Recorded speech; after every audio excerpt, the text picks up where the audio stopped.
கிறிஸ்துவுக்கள் மிகவும் பிரியமானவர்களே, தினம் ஒரு தூதன் வழியாக மீண்டுமாய் உங்களை சந்திப்பதில் பெரும் மகிழ்ச்சி. இந்த நாளிலே யோசுவாவின் புஸ்தகம் 7:10. கர்த்தர் யோசுவாவை நோக்கி, எழுந்திரு, நீ இப்படி முகங்குப்புற விழுந்து கிடக்கிறது என்ன என்று.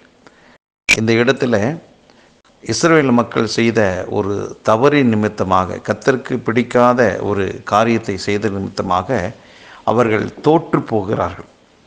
இப்படி தோல்வி அடைந்ததான ஒரு சூழ்நிலையில் யோசுவா முகங்குப்புற விழுந்து அப்படியே அழுது புலம்புகிறான், போராடி கொண்டிருக்கிறான். ஐயோ, இப்படி நடந்து விட்டதே என்று சொல்லி ஆண்டவரிடத்திலேயே. ஆக இப்படிப்பட்ட ஒரு புலம்பலான ஒரு சூழ்நிலையில் படுத்து கிடக்கிற யோசுவாவுக்கு கர்த்தருடைய வார்த்தை வருகிறது, நீ எழுந்திரு என்று. அப்போது இப்படி விழுந்து கிடக்கிறது என்னன்னு கேட்குறார். என்ன காரணம்? நீ ஒரு தலைவன். உன்னை நான் ஆயிரக்கணக்கான லட்சக்கணக்கான மக்கள் மத்தியில் உன்னை நீ ஒருவனாக நான் வேறு பிரித்து இருக்கிறேன். உனக்கென்று ஒரு தரிசனத்தை நான் கொடுத்திருக்கிறேன். உன்மேல் மாபெரும் திட்டத்தை வைத்திருக்கிறேன். இன்றைக்கு உன்னை சார்ந்ததான மக்கள் செய்த தவறின் நிமித்தமாக வந்த தோல்வியினால் நீ மனங்கசந்து முகங்குப்புற விழுந்து கிடந்தால் நாளைக்கு நடக்க வேண்டிய காரியத்தை யார் செய்வான்? இன்றைக்கு நீ விழுந்து கிடந்தால் உன்னை கொண்டு நான் செய்ய வேண்டும் என்றதான திட்டங்களை யார் செய்வான்? ஆகவே எழுந்திரு என்று அர்த்தத்தில் யோசுவாவுக்கு அப்படிப்பட்ட ஒரு வார்த்தையை கொடுத்து எழுப்புகிறார். பிறகு அவன் எழும்புகிறான், மற்ற காரியங்கள் நடக்கிறது. பிற்பாடு பெரிய ஒரு ஜெயமெல்லாம் யோசுவாவை கொண்டு கர்த்தர் செய்கிறார். அருமையானவர்களே, இந்த வார்த்தை கேட்டுக்கொண்டிருக்கிற ஒவ்வொருவருக்கும் இன்றைக்கு ஆண்டவர் உணர்த்துகிற ஒரு வார்த்தை என்னென்னா, ரட்சிக்கப்பட்டிருக்கிற ஒவ்வொருவருமே யோசுவாவை போல ஒரு தலைவர்கள் தான். ஏனென்றால் ரட்சிக்கப்பட்ட ஒருவன் கோடிக்கணக்கான மக்கள் மத்தியில் அந்த ஒரு குறிப்பிட்ட நபரை, அந்த ஒரு மனுஷியை ஆண்டவர் தேர்ந்தெடுக்கிறார். உலகத்தில் இருக்கிற அத்தனை பேரும் இன்னைக்கு ரட்சிக்கப்படலையே, ஆங்காங்கே ரட்சிக்கப்பட்டு கொண்டிருக்கிறோம். அப்போது ஒவ்வொன்றுமே முத்துக்கள் தான். அப்போது அப்படிப்பட்ட ஒரு நபர் தான் நீங்கள். யோசுவாவை போல நீங்கள். சில தோல்விகள் வரலாம், சில சறுக்கல்கள் இருக்கலாம்.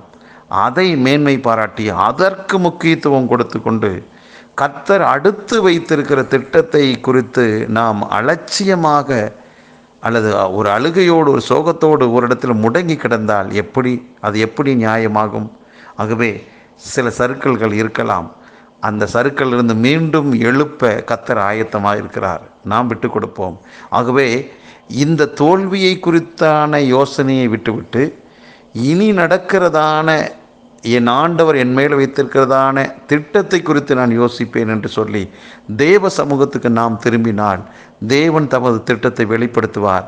அந்த காரியத்தை எப்படி ஜெயமாக மாற்றுவது, வெற்றிகரமாக மாற்றுவது என்பதை குறித்து நல்ல ஆலோசனைகளை சொல்வார். ஆகவே இன்றைக்கு இருக்கின்ற இந்த தற்காலிகமான தோல்வியை நினைத்து புலம்பாமல் இனி வரக்கூடியதான மாபெரும் வெற்றியை குறித்தான ஒரு காரியத்தை யோசித்து தேவ சமூகத்துக்கு நாம் திரும்பினால் நிச்சயமாக நம்மை கொண்டு கர்த்தர் பலத்த காரியங்களை செய்வது அதிக நிச்சயம்.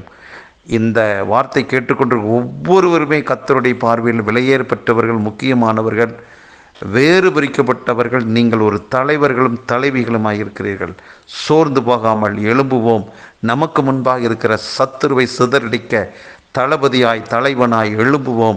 கர்த்தருடைய அபிஷேகமும் கர்த்தருடைய வார்த்தையும் கர்த்தருடைய வல்லமையும் உங்களுக்குள்ள இருப்பதால் நாம் நிச்சயமாக ஜெயம் பெறுவோம். ஜெபிக்கலாம். பரலோக பிதாவே, ரட்சிக்கப்பட்ட தேவ பிள்ளைகளாகி நாங்கள் ஒரு நாளும் சோர்ந்து அழுது புலம்பி குப்புறக்க படுத்து கொண்டிருப்பது நியாயமல்ல என்று சொல்லித்தான் எங்களை எழுப்புகிறீர். இந்த நாளில் எங்களை கொண்டு செய்ய வேண்டிய காரியங்கள் அதிபயங்கரமாக இருக்கிறபடியினால் அந்த சத்தத்துக்கு நாங்கள் செவிசாய்த்து எழும்பி புறப்படட்டும். காரியத்தை நாங்கள் ஜெயமாய் மாற்றட்டும். கர்த்தர் எங்களுக்கு உறுதுணையாய் துணையாளராக இருக்கிறீர். நன்றி. இதை கேட்டுக்கொண்டிருக்கிற ஒவ்வொருவரையும் இந்த வார்த்தை சொல்லி வாழ்த்தி ஆசீர்வதிக்கிறேன். இயேசு கிறிஸ்து நாமத்தில் ஜெபிக்கிற நல்ல பிதாவே, ஆமென்.